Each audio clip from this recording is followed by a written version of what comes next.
Bienvenue dans votre chaîne. Aujourd'hui, on se penche sur un problème de maths assez sympa.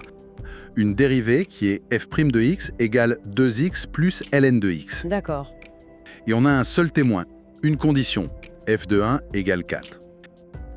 La mission, c'est de trouver la valeur de f de e.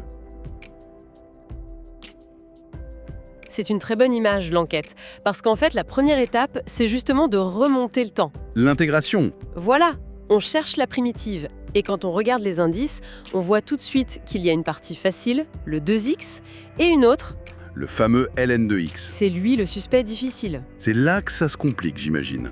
Intégrer 2x en x carré, bon, ça va. Mais ce ln d'x, il n'a pas de primitive évidente.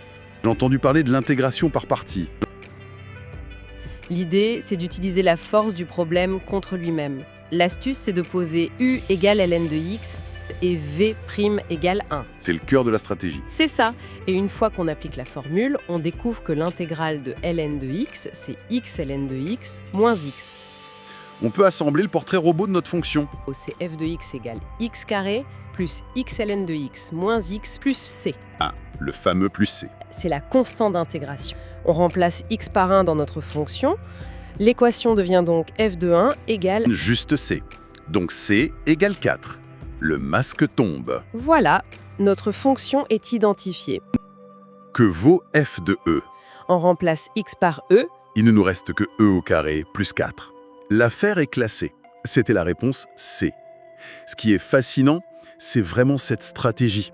On part d'un effet, la dérivée, pour remonter à la cause, la fonction. C'est un vrai travail de déduction. Absolument.